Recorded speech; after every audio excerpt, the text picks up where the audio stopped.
Welcome to Building Texas with Justin McKenzie and Summer Bobarack. Sponsored by the Boerne Kendall County Economic Development Corporation and Das Greenhouse. And now, here's your host, Justin McKenzie. Welcome to Building Texas. Summer and I are excited to be back here with Super Dave Quinn. You can find him on LinkedIn.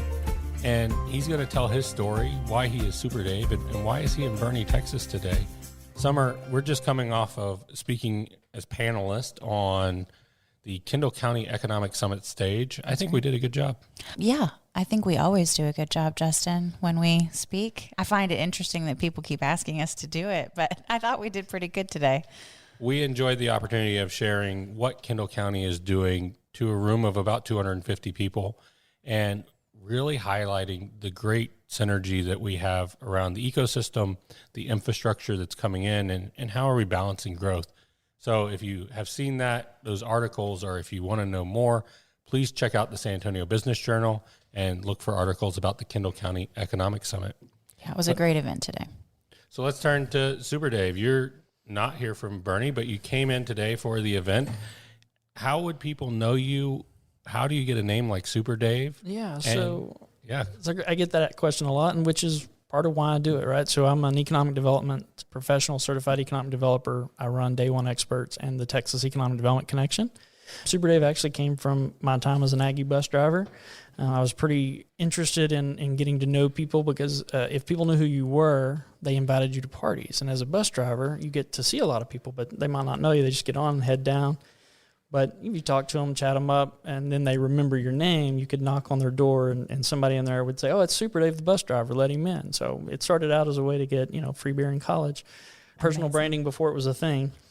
And then in the business world, I was given the opportunity to listen to a leadership expert that one time said, we get up every day and we put on a mask. Some people put it on by default and some people put it on purpose. Who do you want to be when you go out into the world?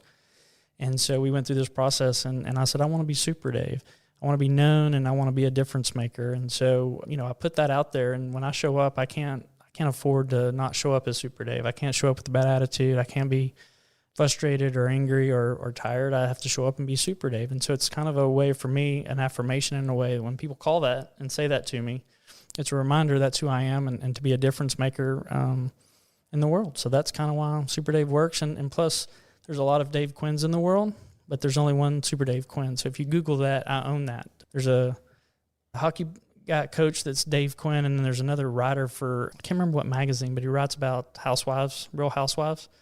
I can't out-Google him, right? Wow. I'm never going to be more Googleable than him. So, but Super Dave Quinn will get you there where I need to be. So, got it. What an evolution of a story, right? If you're a bus driver, you come up with a name to get into a party, but then you think of the professional identity. But I really love the emotional sentiment of you're putting on the mask and how you show up. Yeah, a lot of times people don't get it. They think it's kind of, gimmicky or whatever. Especially in the professional world, and in Dallas and Frisco where I worked, that was kind of hard for them to wrap around their minds around that. But after you've been around me a little bit, people will go, okay, now I get it, and it kind of resonates. And so again, it's a brand I work hard and be very intentional about. And so yeah, it's been good to me. And my wife didn't let me put it on my business card yet. The first round, we were just starting the business. She's like, I don't know. So, but I bought so many cards the first time that I hadn't given them all out yet, so I hadn't repurchased them. But because everybody always asks, "Is that on your business card?" I'm like, not yet. Not yet. Working on it. I had to convince my wife that I was Super Dave. You guys have it rough. You guys have to convince. The wife is the hardest to convince. Could you put it on a digital business card, and would anybody know? Yeah, I don't know. So I'm on LinkedIn a lot. Obviously, I'm in the professional world, helping businesses relocate and expand to Texas. And so LinkedIn's a really good platform for me, and people will know. And it's kind of funny. I had a meeting this week, and the lady I met with went to a ULI event later on, and somebody walked up and said, "I see you've been spending time with Super Dave." And she's like, "You gave me instant credibility." It was so funny. That's hilarious. Well, so a founder that is passionate about probably everything Texas A&M and Texas in general. What is Day One Experts, and how do you have those conversations? Yeah, so Day One Experts is a fractional economic development consulting firm. So we work with communities. We help them with their economic development activities, and then we also work on the public side. On the private side. So if a business owner or a developer wants to engage a city and create a public-private partnership, a lot of times they don't understand how to package their value so that the city understands what they're bringing. And so we'll step in and help negotiate those incentives and help them craft their narrative so that the city understands what it is they need help with. And so the idea is that we bring value from day one because we understand what the city's looking for, we understand what the developer needs, and we speak both languages. But my passion really is working with the economic developer. I think we're a misunderstood industry, and we just go about doing our job, and we don't do a very good job of telling others what we do and the resources that we kind of bring to the table. I know Amy's story here does a great job, and we're sitting here telling a story because she believes in the power of story. And that's pretty awesome because not everybody believes in this method. But we help economic developers do what they do. That's what my passion is, really help them do what they do and connect them with people that need their resources.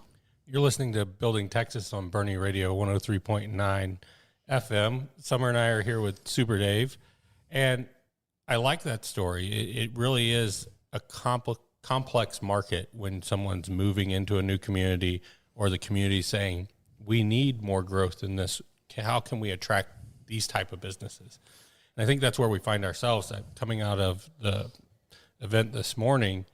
There is a balance between the growth that's happening in Texas and the heritage that we want to hold on to. How do you strike that balance in the work that you do? Well, I think it's first in getting our minds around where we are as like a community. You're either growing or you're dying. There's some long plateaus there, but if you're not investing and bringing new growth in, then you're dying. I always like to use the landscape analogy of, if you build a new house and you have dirt, and you were a person who said, I like dirt, I don't want anything to grow here, and you didn't plant anything. Well, anybody in Texas knows it won't be long. You're going to have something growing. You're just not going to grow what you want, where you want. And so the better analogy is to why not plan that like a professional landscaper and say, I want this here and this there. And in 20 years, it's good that I put that there because it didn't block this. And so that's really if a community will dive into what they want and can envision what they want 30 years from now, then the economic developer becomes the landscaper and starts to go out and professionally knows, okay, well, if you want shade over this area and you want this, they know what plants grow and they know how to put it all together.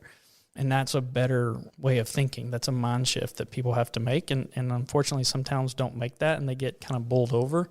And you get mix match stuff, and it's just kind of crammed together, and that's where it doesn't feel like a community. And the communities that get it understand how to invest and build a community, and that no matter what size it is.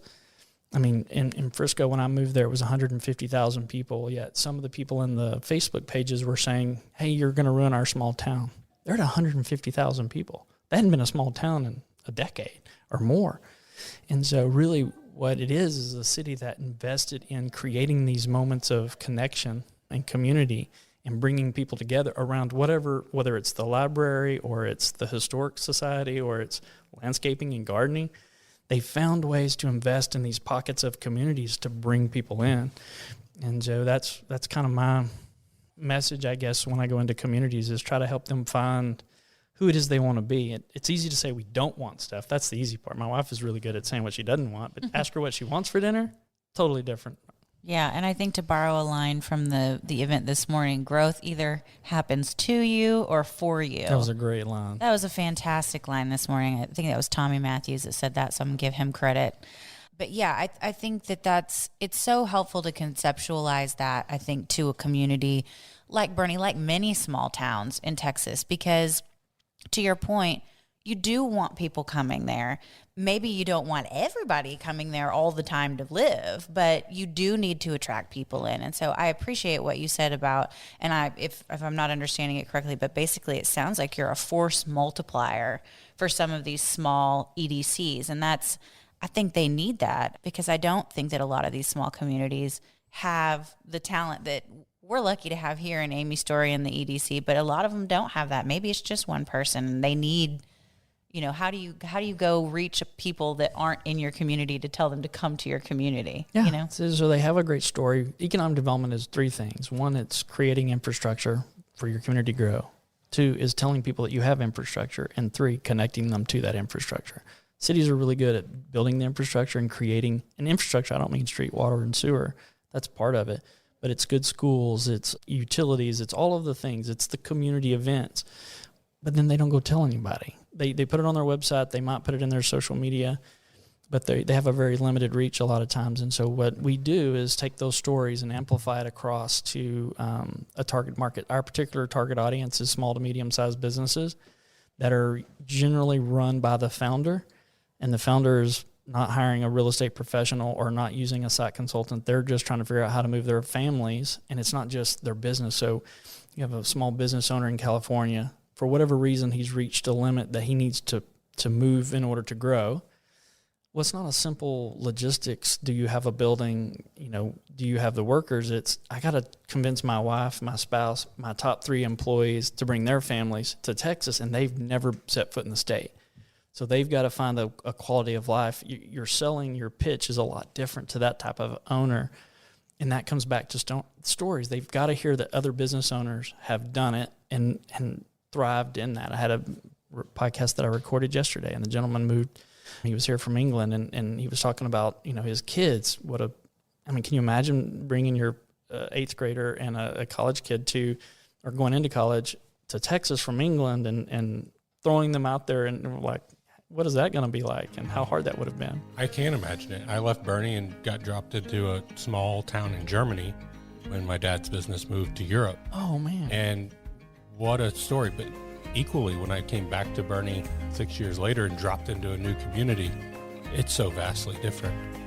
After the break, we're going to continue the conversation with Super Dave Quinn, and I'm going to talk about the people coming to Texas, the ugly word of growth.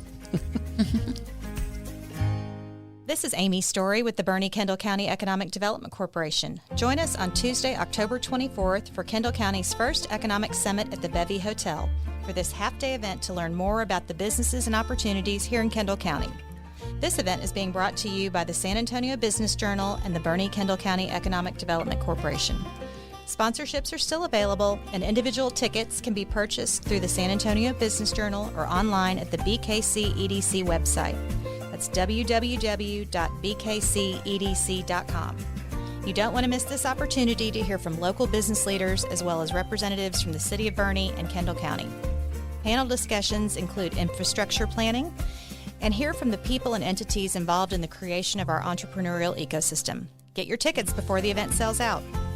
After the Economic Summit, Das Greenhouse, Boerne's first business incubator, will host an open house. So come out and see the community's place to support and grow entrepreneurs, innovators, founders, and startups right here in Kendall County. That's www.bkcedc.com.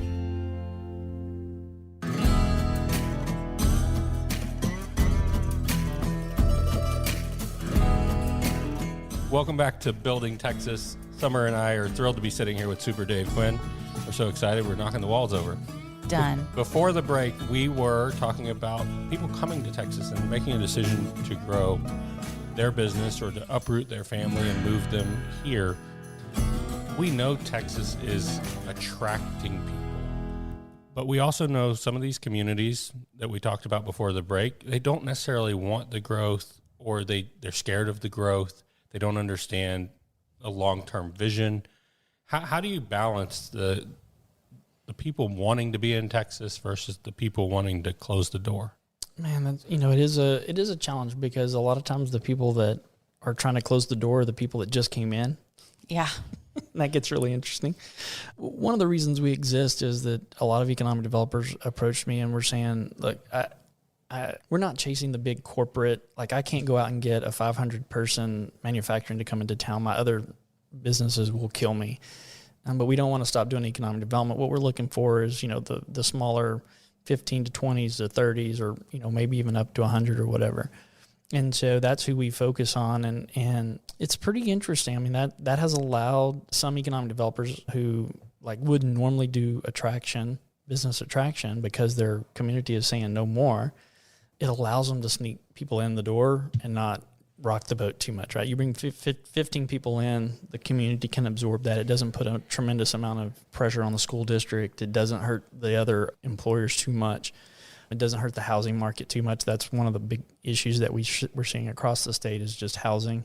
That's another whole conversation about density and how to house everybody that's coming. And there are big corporate moves. That's what the state and the big regional groups are doing. They're doing a fantastic job of what they do. What we've done in Texas is create an environment that people want to be in. And then we're upset that they want to be here. And so it's a little bit challenging. I've had a great conversation with some folks. My son was doing a knife forging, and the forger that was teaching him how to do it. And they're like, "Oh, it's your fault. These folks from California are coming in." I had to explain a lot of times the folks I'm dealing with are not the typical Californians I think that people are scared of, and I think we've kind of built that into a thing. These are small business owners who just want a good place to raise their family, and they're being taxed out of their business where they are, and they're being pressured out, and so they're looking for a place to go, and we've built that place. The challenge is they don't know about Boerne. They don't know about Bowie or these other locations around Texas that they could slide into and be perfect fit. They'd be great community because those are the guys that are going to invest back into the community, right? They're going to build the libraries, and they're going to build the sports and the different things they're going to be involved in, the small business owner. So that's kind of what we focus on. And it's kind of interesting. One of the drivers, I always ask a business owner what his driver is or their driver is for moving their business. You need a building. Do you need, 220 power? What is the thing you need? And a young lady that owns a business, mom, she had a manufacturing, I was 10 or 15, I can't remember. But she said, well, I want to make sure we go to a community with a good Little League program. And I was like, you're going to have to explain that because you don't do anything in baseball. And she's like, well, my son plays ball and my husband likes to coach him. So we just want to make sure there's a good, wherever we go, we just want to make sure that exists. Now, there's not an economic development person in Texas that I know of that has Little League as part of their response package, right? Like we don't, that's a quality of life kind of fluff thing. And so what we're in the business of, though, is that's what's important. People are looking for that now. So I think more so than ever, and I'll use Boerne and plug Boerne Little League as a real treasure in our community, but the rural towns, the small towns outside of Austin, outside of Houston, Dallas is expanded in a different way, but I think San Antonio and Austin are seeing people want to leave the metro city and move into these towns. And just from a Boerne and Kendall County standpoint, I don't know that we were really prepared for a founder to pick up their 15 to 20 people company and come into our community because we didn't have the right tool set to foster and help them engage, help them come into the community, be successful, and start giving back. And that's why we've built the ecosystem that we have. And I think we celebrated it this morning around creating that forward-looking vision of our region, our community, and how do we bring the right people in? Yeah, y'all are doing a phenomenal job because it's a connection in a community, right? So I moved my company in, but I got to know who's the local builder that I need to call when I need to put up a wall, or who's the electrician I need to call, or who's the guy that's going to help me with my Wi-Fi, or who's my technology provider.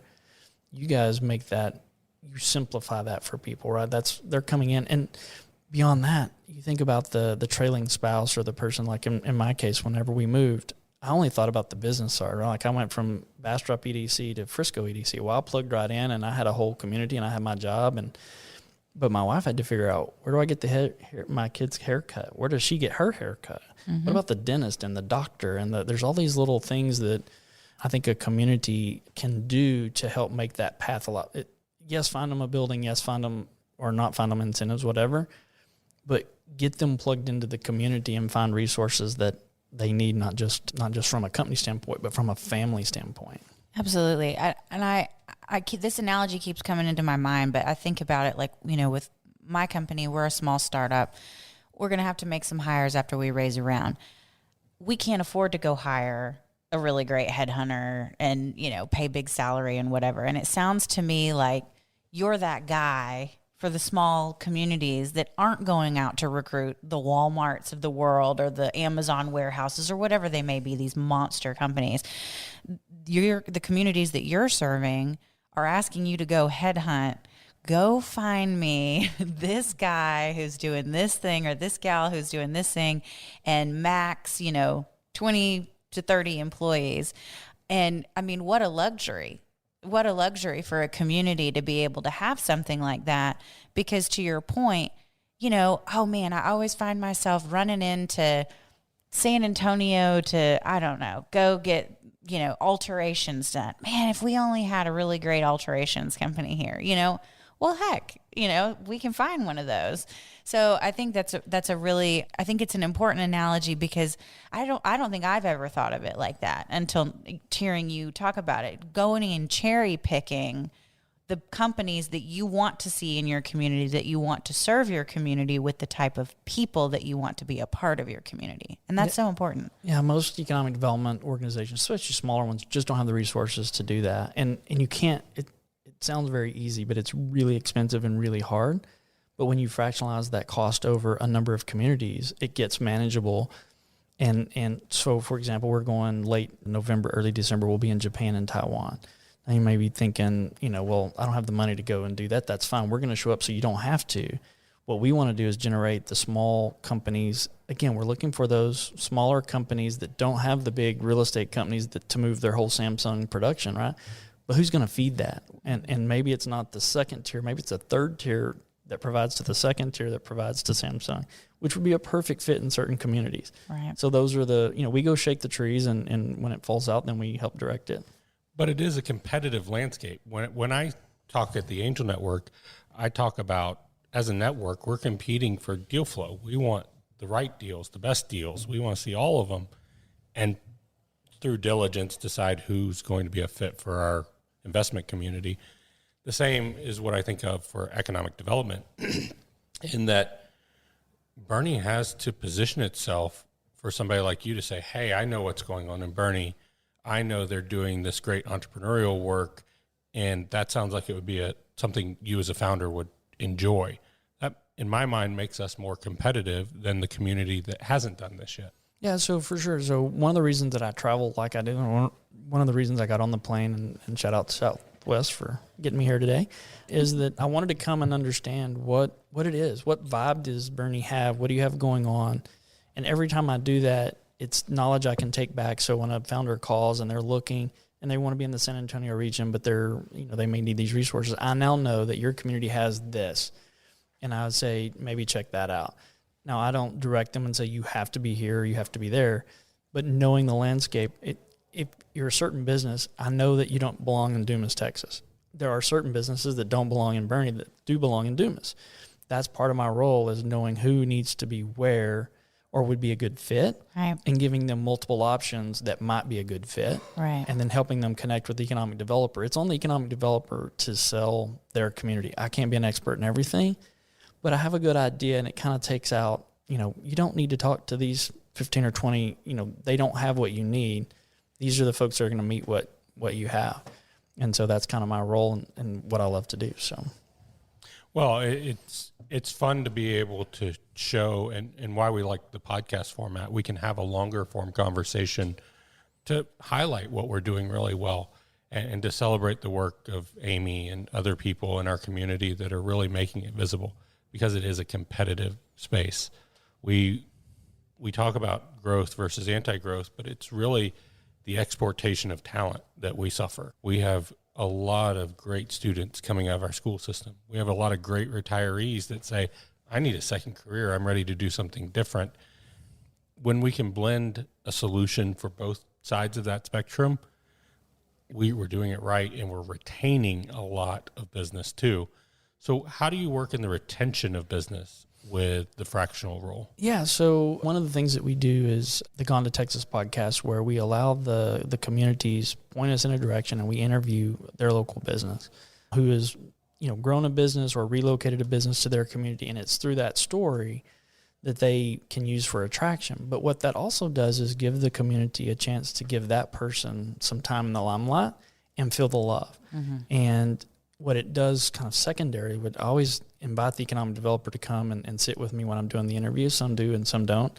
But what happens is you get a much deeper conversation with that existing business owner. And while they're being on air, they're telling their story, and they're very positive on the community as you would expect them to be. And then, but when we hit off, and we're just talking. What generally happens is they'll give me another 30 to 40 minutes that they said they didn't have to show me around the plant. And then we're walking, and they're talking, and they're saying things that they wouldn't normally say if an economic developer just went and sat across the table from them and said, tell me what's going on. They don't ever get the right answer, or the true answer, I should say. But when it's in this relaxed state, and I brought in kind of this third party, and I'm just asking, clarifying questions, man, they're talking now, and they're talking about, well, I've got this these employees, they just are having trouble getting here. So if we could have some sort of public transportation, because they're coming from across town, they're having this, or they're having childcare issues, and we don't have a localized childcare. They're having to, try to find ways. They're a great worker. I just can't, and that gives the economic developer, this is what I need to go work on. And so it's a pretty interesting way to do that. And I think by niching who we're going after, and reassuring the existing businesses that we're not going after, 300 and 500 employee type businesses, that it gives them sort of peace of mind that, okay, you're going after something that can be absorbed into the system and will actually be better, because, you have several small business owners now, and you get sort of this ecosystem going, and they can start to share best practices. And I think that helps too. We've known Texas is its own economy in a lot of ways. It's a very forceful thing. It attracts a lot of people to it for the reason in the business environment that we have.